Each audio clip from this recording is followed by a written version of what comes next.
Oi, gente, tudo bem com vocês? Prazer novamente estarmos aqui no Enfermagem à Distância. Sou enfermeira, professora Daiane Raquel de Oliveira, sou enfermeira obstetra e nós estamos aqui promovendo, com a iniciativa do Enfermagem à Distância, a Jornada de Saúde da Mulher. Então, nessa jornada, todos os dias vocês estarão comigo assistindo um vídeo no qual eu vou trazer um conteúdo novo, um conteúdo da atualidade, algo que vem sendo debatido no meio acadêmico, no meio profissional, sobre a saúde da mulher, focando em ginecologia e obstetrícia.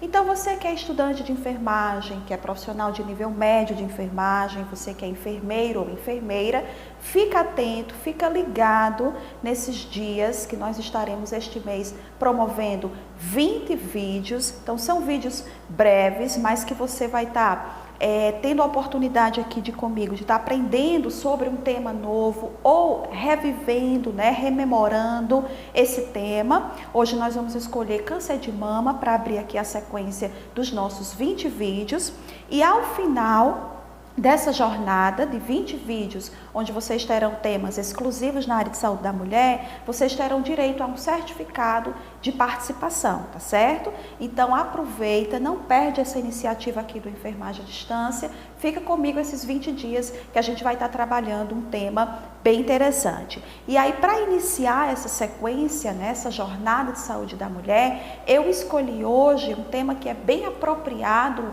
para o que a gente está vivenciando, que é o rastreamento precoce do câncer de mama. Então, primeiro falar um pouquinho do câncer de mama em si e depois da estratégia de rastreamento. Então, a primeira coisa, gente, é o câncer, dos mais temidos pelas mulheres, não só no Brasil, mas no mundo inteiro.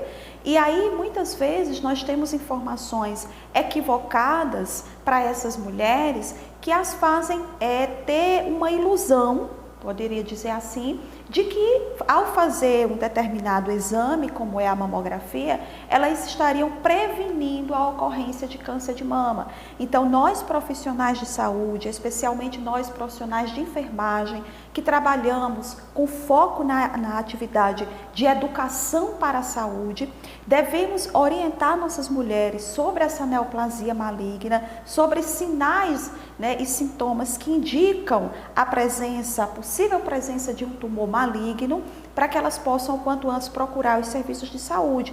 Mas devemos também dizer para essas mulheres que não há hoje uma estratégia de prevenção primária do câncer de mama, ou seja, não existem na literatura científica, a gente não dispõe de uma estratégia que a gente possa utilizar e dizer, bom, se as nossas mulheres seguirem esse modelo, esse hábito de vida, esse comportamento, se tomar essa medicação, se alimentar assim ou assim, não terão câncer de mama. Não, nós não podemos trabalhar nessa perspectiva de prevenção primária, garantindo às nossas mulheres que elas não terão um câncer de mama. O que nós precisamos é dar algumas orientações sobre fatores associados ao câncer de mama, bem como sinais e sintomas que representam risco, perigo, que elas devem procurar logo um serviço de saúde, um profissional capacitado para estar dando o encaminhamento adequado. Então, primeiro, o câncer de mama, ele é um grupo de doenças, um grupo heterogêneo,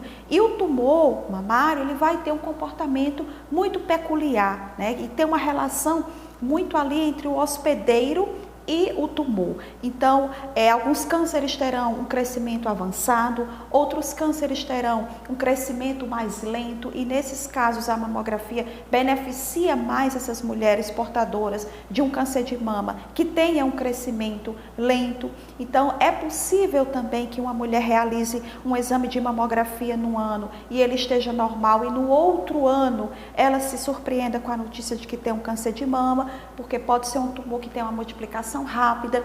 Então, são orientações que nós precisamos dar para essas mulheres. Então, o câncer de mama é uma neoplasia temida, é uma neoplasia das que mais mata a mulher no mundo e no Brasil. No Brasil, ela só perde para o câncer de pele do tipo não melanoma e, infelizmente, Os diagnósticos aqui no Brasil para essa neoplasia, eles se dão tardiamente, então geralmente o tumor já se encontra em fase avançada, acarretando muito sofrimento para as nossas mulheres, e o que nós muitas vezes conseguimos fazer são cuidados paliativos pela identificação tardia. Então, primeira coisa, né, vamos falar de alguns fatores associados ao câncer de mama que nós podemos trabalhar como fatores de risco. Então, o fator de risco maior que eu poderia trazer aqui para vocês é a idade.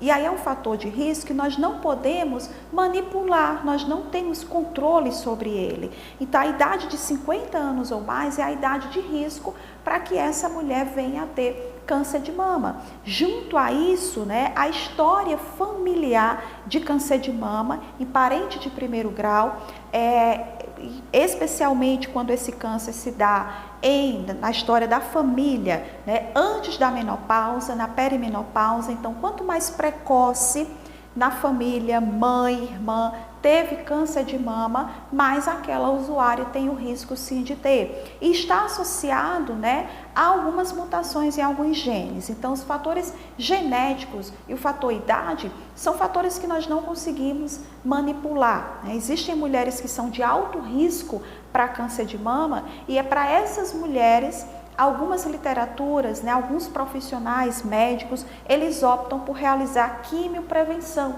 Mas a quimioprevenção seria para pacientes de alto risco, não é algo que pode ser aplicado à população de uma forma geral. Por isso que muito tranquilamente eu digo aqui para vocês que não se fala em prevenção de câncer de mama, se fala em diagnóstico precoce.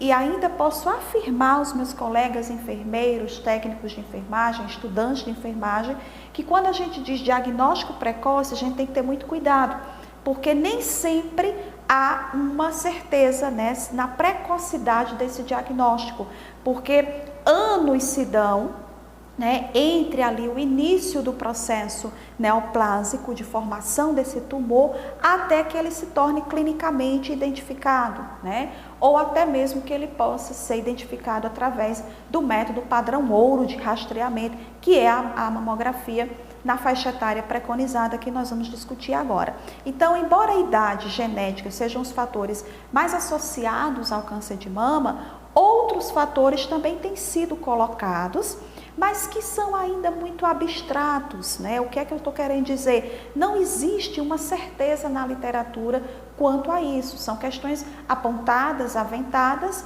mas que a gente não pode considerar como uma questão certa, né? Todas as mulheres que têm câncer de mama é porque elas têm etilismo, ou elas têm uma vida sedentária, ou obesidade abdominal, síndrome metabólica, uma alimentação rica em gordura animal, pobre em fibras. São fatores que a literatura traz como fatores associados, volto a dizer, né?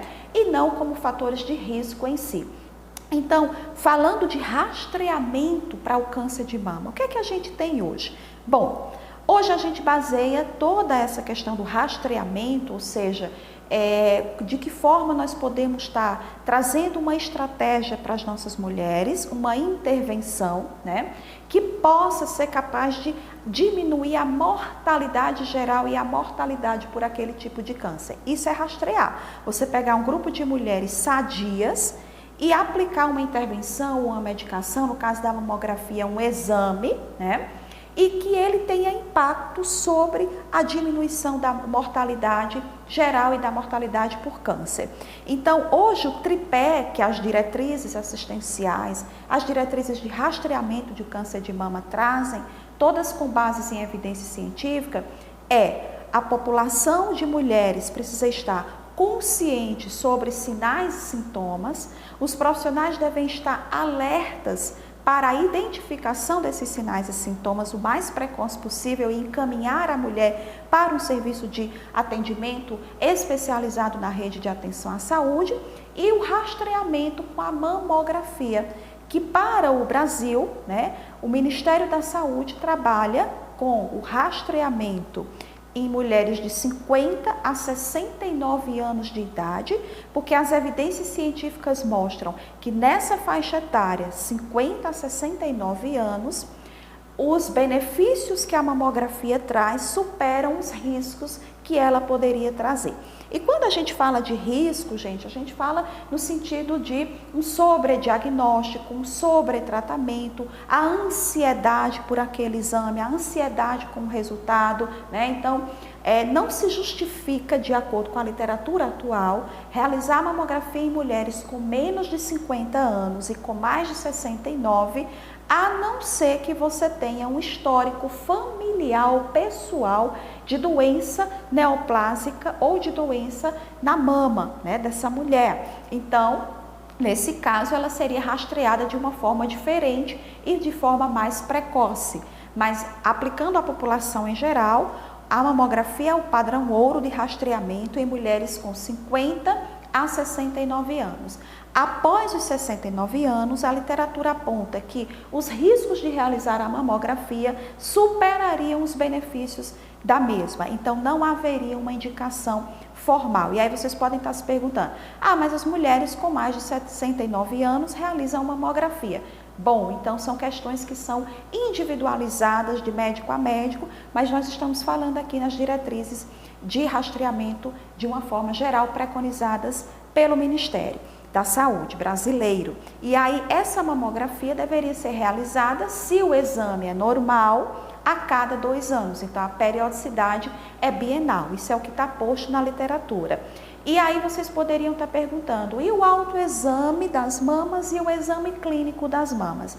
Bem, o autoexame das mamas, não é que nós não podemos ou não devemos orientar as mulheres que elas se conheçam, que elas realizem, que elas identifiquem alguma coisa diferente na mama e procurem por atendimento. Agora, autoexame das mamas, que é o realizado pela mulher, e exame clínico das mamas, que é o realizado pelo profissional, não são métodos de rastreamento para o câncer de mama, ou seja, não são capazes de interferir positivamente na mortalidade geral e na mortalidade por câncer de mama. Então, podem também, acabar causando uma ansiedade, um sofrimento, um desconforto nessa paciente. Então, ela não precisa necessariamente trabalhar com o autoexame todo mês, acreditando que ao realizar o autoexame ela não vai ter câncer de mama ou ela vai identificar um câncer de mama no estágio inicial. Então pode ser uma surpresa essa informação para vocês. E por que justamente a gente está trazendo isso nessa jornada? Porque a gente quer trazer atualidade durante esses 20 dias que vocês estarão aqui comigo todo dia assistindo um vídeo diferente. Então vamos recapitular. As recomendações atuais, elas dizem que para fins de rastreamento de câncer de mama, o padrão ouro é a mamografia em mulheres entre 50 e 69 anos.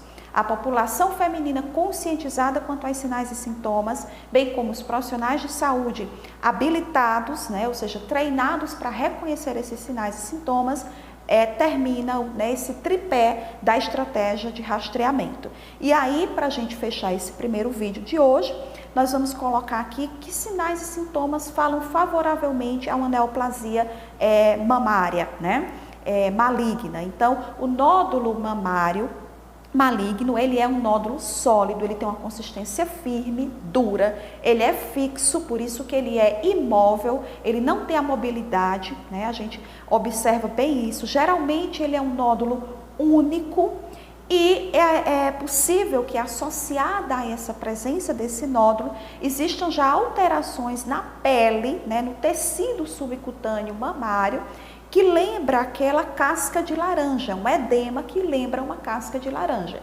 Também pode haver modificação no formato, no tamanho, na simetria das mamas do mamilo e uma descarga papilar espontânea, geralmente unilateral, sanguinolenta. Vale lembrar também que a gente não orienta mais a mulher a fazer a expressão do mamilo, bem como nós também não realizamos mais a expressão do mamilo durante o exame clínico. Então, toda mulher que tiver um nódulo mamário sólido, que em qualquer idade e que permaneça, aquelas mulheres que ainda estão na menarquia, ou seja, na idade reprodutiva, esse nódulo permanecendo por mais de um ciclo menstrual, deve ser avaliado por um especialista. Bom, então esse foi o nosso primeiro vídeo aqui da Jornada Saúde da Mulher, onde nós falamos de câncer de mama. Até o próximo vídeo, onde a gente vai trazer um tema novo, uma condição nova para a gente estar abordando. Obrigada pela atenção de vocês e até o próximo vídeo.